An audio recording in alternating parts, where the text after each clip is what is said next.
यही नमस्कार, जय गुरुदेव, नमस्कार। यही चैत्र 2 देखि 7 सम्म हामीले आर्ट अफ लिभिङ अन्तर्गत ह्याप्पिनेस प्रोग्राम पुरा गऱ्यौँ। त्यसको प्याकेज 6 दिनको कार्यक्रम रह्यो अर्थात् 1 हप्ताको कार्यक्रम रह्यो। हामीलाई प्रशिक्षण गर्ने गुरु हुनुहुन्थ्यो लीला लामिछाने। उहाँ बानेश्वरबाट आएर हामीलाई चाहिँ नि कीर्तिपुरमा प्रशिक्षण दिनुभयो र संस्कृत केन्द्रीय विभाग त्रिभुवन विश्वविद्यालय अन्तर्गत संस्कृत केन्द्रीय विभागमा हामीले स्थानको लागि प्रशिक्षण कक्षका लागि हामीले ठाउँ उपलब्ध गराउन संस्कृत विभागमा अनुरोध गर्दा सो कुरा अनुमोदन भयो र त्यही संस्कृत विभागको योग अध्ययन गर्ने कक्षामा हामीले उक्त प्रशिक्षण पुरा गऱ्यौँ। हामी सहभागी जम्मा 14 जना थियौँ। विश्वविद्यालयका अवकाश प्राप्त प्राध्यापक र केही युवाहरू पनि हुनुहुन्थ्यो। अनि नेपाल सरकारका वरिष्ठ अधिकृतको पनि सहभागिता थियो। अब यहाँ योगसँग सम्बन्धित पत्रिका आर्ट अफ लिभिङले प्रत्येक महिना प्रकाशित गर्ने पत्रिका ऋषिमुख नामको पत्रिकाबाट केही लेखहरू हामीले यहाँ चाहिँ नि प्रस्तुत गर्दैछौँ। आर्ट अफ लिभिङ मासिक पत्रिका र मासिक पत्रिका 13 अङ्क 6 जुन 2015 बाट हामीले केही सामग्री तथ्य र सामग्री लिइरहेका छौँ। यस अङ्कको मूल्य 40 रुपियाँ रहेको छ, भारू भयो। हिन्दी भाषामा प्रकाशित भएको छ। यसको शीर्षक पत्रिकाको शीर्षक ऋषिमुख भयो। तलपट्टि आवरण पृष्ठमा योग का अनुशासन, सही भोजन सही योग में सहायक, 9 सिखुओं के लिए योग भनेर दिएको छ र 3टा लेखलाई बढी फोकस गरेको छ। पृष्ठ 6 मा योग और ध्यानद्वारा शान्ति का विकास, पृष्ठ 18 मा योग अपने स्रोत से जुड़ना, 28 पृष्ठमा योग मुद्राओं को सही प्रकार से करना। यो 3टा लेखलाई बढी फोकस गरेको छ यो अङ्कमा। यस अङ्कमा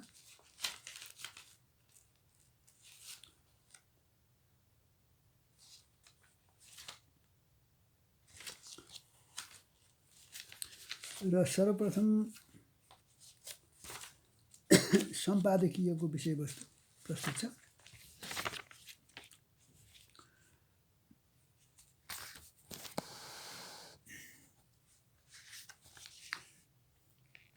प्रिय संपादकीय, प्रिय पाठकगण, प्रिय पाठकों, एक कली के समान मानव जीवन में भी पूर्णतः विकसित होने का सामर्थ्य होता है।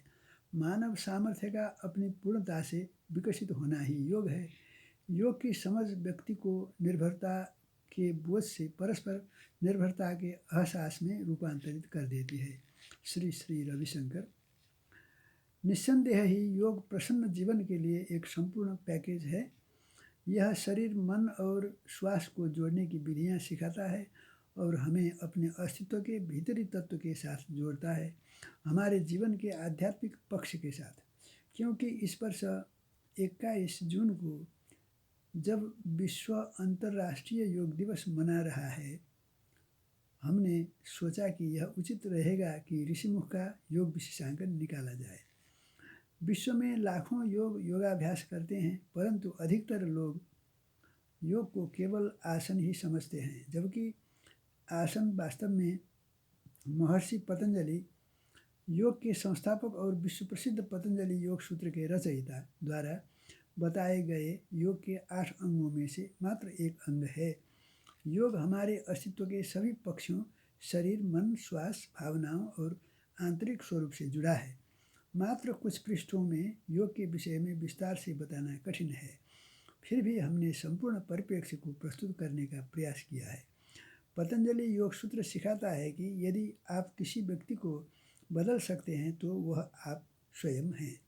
अभ्यास द्वारा आप अपने मन को निर्मल बनाकर अपने सच्चे स्वरूप से जुड़कर और ज्ञान द्वारा काम करते हुए स्वयं को बदल सकते हैं। लाखों लोग योगाभ्यास करते हैं, परंतु मैं नहीं जानता कि कितने लोगों को पता है कि तमिलनाडु में रामनाथ स्वामी मंदिर के मध्य में रामेश्वरम में महर्षि पतंजलि की जीव समाधि है। कभी कभी मुझे लगता है कि भारतीय धरोहर का यथेष्ट प्रचार नहीं किया गया है। उदासीनता भारत में एक नया रोग है। यह यहाँ मात्र 20 वर्ष पूर्व ही आया है। यह मन का अतीत और भविष्य के बीच झटकाव है, जो कि चिंता और प्रत्याशा का कारण बनता है। इच्छाएं, भय, लालसाएं, द्वेष मन को जकड़ लेते हैं और यह उदासीनता ही अधिकतर रोगों का कारण बनती है। नींद से आपकी थकान तो दूर हो जाती है, परंतु गहरे तनाव आपके शरीर में रह जाते हैं। ध्यान, योग और सुदर्शन क्रिया हमारी चेतना की गहनतम परतों को साफ करके हमें तरोताज़ा बना देते हैं। यह शरीर और मन को संचित तनाव और नकारात्मक विचारों से मुक्त करते हैं। प्राणायाम उद्वेलित मन को शांत करता है। योग का नियमित अभ्यास हमें स्व में स्थिर बनाता है। योग व ध्यान द्वारा मैंने न केवल अपने में बल्कि इनका अभ्यास करने वाले अन्य लोगों में भी परिवर्तन देखा है। आपके पास उपदेशों का ढेर हो सकता है, पर मात्र जरा सा अभ्यास आप में सकारात्मक ऊर्जा भर सकता है। आशा करता हूँ कि और अधिक लोग योग को अपनाएंगे और बेहतर स्वास्थ्य, आंतरिक शांति और कल्याण का लाभ प्राप्त करेंगे। आर्ट ऑफ लिविंग अपने कोर्सों, योग सम्मेलनों और योगाथन द्वारा पिछले 35 वर्षों से योग प्रचार कर रहा है। जब विश्व योग का उत्सव और अंतर्राष्ट्रीय योग दिवस मना रहा है, आप हमारी पत्रिका के योग विशेषांक का आनंद उठाइए। हम अब आपके लिए प्रसन्नतामय व शांतिपूर्ण माह की कामना करते हैं। जय गुरुदेव। राजीव नंबियार, संपादक, आर्ट अफ लिविंग अंतर्राष्ट्रीय केंद्र, बेंगलुरु। और यो संपादक भयो। अब यस अङ्कमा रहेका लेखहरू यस प्रकार छन्। पृष्ठ 58, गुरु का ज्ञान, योग और ध्यान द्वारा शांति का विकास। पृष्ठ 10, आवरण कथा, योग का अनुशासन। पृष्ठ 18 में योग अपने स्रोत से जुड़ना। पृष्ठ 24, श्वास की गोपनीय महत्वपूर्ण देन। पृष्ठ 26, 9 सीखुओं के लिए योग। पृष्ठ 28, योग मुद्राओं को सही प्रकार से करना। पृष्ठ 30, सूर्य नमस्कार सर्वोच्च योग अभ्यास। पृष्ठ 32, स्वास्थ्य, सही भोजन सही योग में सहायक। 36, भारत ज्ञान, योग सच्चा मिलन। 40, पिताजी का खंड, कर्तव्य और इच्छाएं। 42, उपनिषद, केन उपनिषद। 44, विचार उत्तेजक प्रश्न। 46, प्रश्नोत्तर। 50, विशेष अंक, योग का उत्सव। 52, समाचार विश्वभर से। 56, बच्चों का कोना। 58, कार्यक्रम और आयोजन।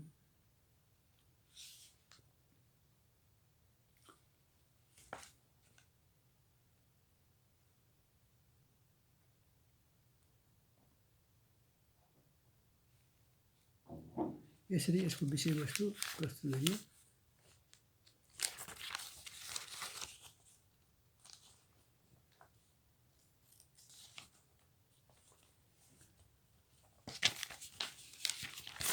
अब पृष्ठ 6 में पहिलो लेख यस अङ्कको योग और ध्यानद्वारा शांति का विकास भनेको छ। वाशिंगटन डीसी में भारतीय दूतावास ने अपने परिसर में 29 अप्रैल 2015 को योग और ध्यान द्वारा शांति का विकास विषय पर श्री श्री रविशंकर जी की एक वार्ता का आयोजन किया। यह वार्ता 21 जून 2015 को मनाए जा रहे पहले अंतर्राष्ट्रीय योग दिवस के स्वागत में किए जा रहे आरंभिक योग आयोजनों की श्रृंखला का प्रारंभ है। आज की चर्चा का विषय शांति का विकास बहुत ही विस्तृत विषय है। शांति को समझने के लिए पहले हमें समस्या को समझने की आवश्यकता है कि हम शांति क्यों चाहते हैं। क्या शांति एक स्वाभाविक अवस्था है? यदि हम किसी बच्चे से पूछें कि तुम्हें क्या चाहिए, शांति या फिर लॉलीपॉप, तो यह बच्चा निश्चित ही लॉलीपॉप लेना चाहेगा। मैंने यहाँ स्वामी विवेकानंद जी की तस्वीर देखी और मुझे एक कथा स्मरण हो आई। एक बार लंदन के एक प्रोफेसर ने स्वामी विवेकानंद जी से पूछा, यदि आपके सामने दो पुस्तकें पड़ी हों, एक धन के विषय में और एक बुद्धिमत्ता के विषय में, तो आप किसको उठाएंगे? स्वामी विवेकानंद ने उत्तर दिया, मैं धन से संबंधित पुस्तक को उठाऊंगा। प्रोफेसर ने उनका उपहास उड़ाते हुए कहा, लगता है आपके लिए बुद्धिमत्ता का कोई मूल्य नहीं, इसीलिए आपने धन को चुना। मैं तो बुद्धिमत्ता वाली पुस्तक को चुनता। स्वामी विवेकानंद ने तुरंत उत्तर दिया, श्रीमान, लोग वही उठाते हैं जो उनके पास नहीं होता। बच्चा के लिए शांति का कोई मूल्य नहीं होता। जानते हैं क्यों? इसलिए क्योंकि यह पहले से ही उनके पास होती है। उनके दिलों में शांति होती है। एक क्षण वे रोते हैं और दूसरे ही क्षण मुस्कुराने लगते हैं। वे हंसने लग जाते हैं। अभी आंसू सूखे भी नहीं होते कि उनके चेहरों पर मुस्कान आ जाती है। जबकि हम वयस्क इस लचीलेपन को खो चुके हैं।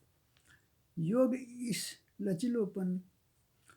इस लचीलेपन को न केवल हमारे शरीर में बल्कि हमारे मन में भी लाता है। दुर्भाग्यवश आज योग का अर्थ केवल हमारे शरीर को लचीला बनाना रह गया है। इसे जिम्नास्टिक्स माना जाने लगा है, जो कि केवल शरीर को स्वस्थ बनाने से जुड़ा है। योग के संस्थापक ने कहा है कि योग का उद्देश्य है अहम दुखम अनागतम, अर्थात दुख को आने से पूर्व ही दूर कर देना। निश्चित रूप से शरीर के रोग भी उनमें से ही एक हैं। तो यदि आप व्यायाम करते रहेंगे तो आप उन बहुत से रोगों से बच सकते हैं जो कि हमें अस्पताल पहुंचा सकते हैं। योग का दूसरा पहलू कर्म में कुशलता, योग कर्मसु कौशलम, यह है, गीता में लिखा है। कर्म में कुशलता लाना है। भगवान कृष्ण ने भगवद गीता में कहा है, योगः कर्मसु कौशलम, और कर्म में कुशलता और वाणी में कुशलता, अर्थात दिल से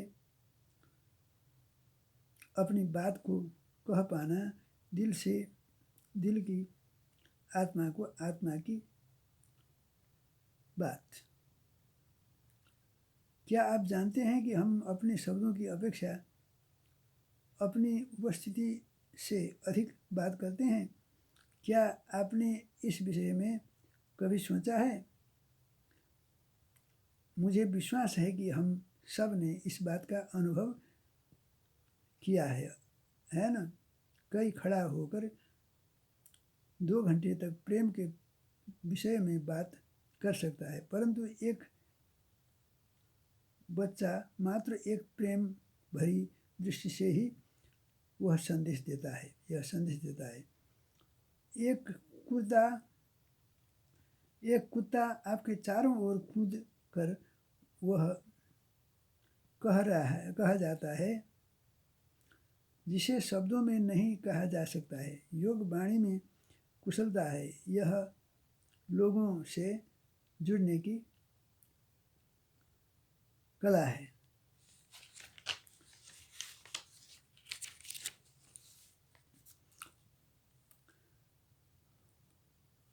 जग कल्पना करें, यदि सद्दाम हुसैन में जॉर्ज बुश से बात करने की कला होती या फिर इससे उल्टा हुआ होता तो क्या आज विश्व अधिक श्रेष्ठ स्थान नहीं होता? यदि उसने केवल उचित ढंग से यह बात कह दी होती कि उसके पास वास्तव में कोई सामूहिक नाश के हथियार नहीं हैं, तो परिदृश्य कहीं भिन्न होता। आज हम जहाँ हैं वह उससे कहीं अधिक खराब है, जहाँ पर कि हम आज से 10 वर्ष पहले थे।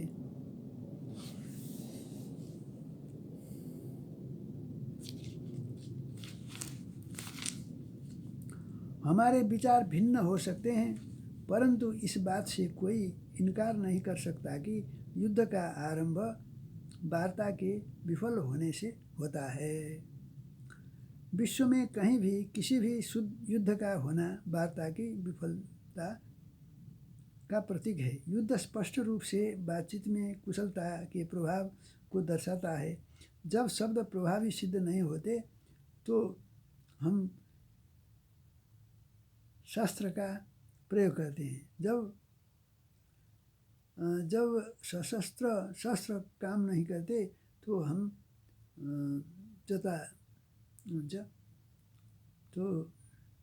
हम शस्त्र का प्रयोग करते हैं। जब शस्त्र काम नहीं करते तो हम वापस शब्दों पर आ जाते हैं, जो कि सच में ही काम नहीं करता। इस प्रकार हम गोल गोल घूमते रहते हैं। हम उस रोलर कोस्टर पर सवार हो जाते हैं जो कि और अधिक द्वंद्व पैदा करता है। इसी का परिणाम है कि आज विश्व में बंदूकें बेचने वाले स्टोर अधिक हो गए हैं और हर जगह भय और विश्वास का अभाव बढ़ता जा रहा है। यही सम्म गरौँ आज।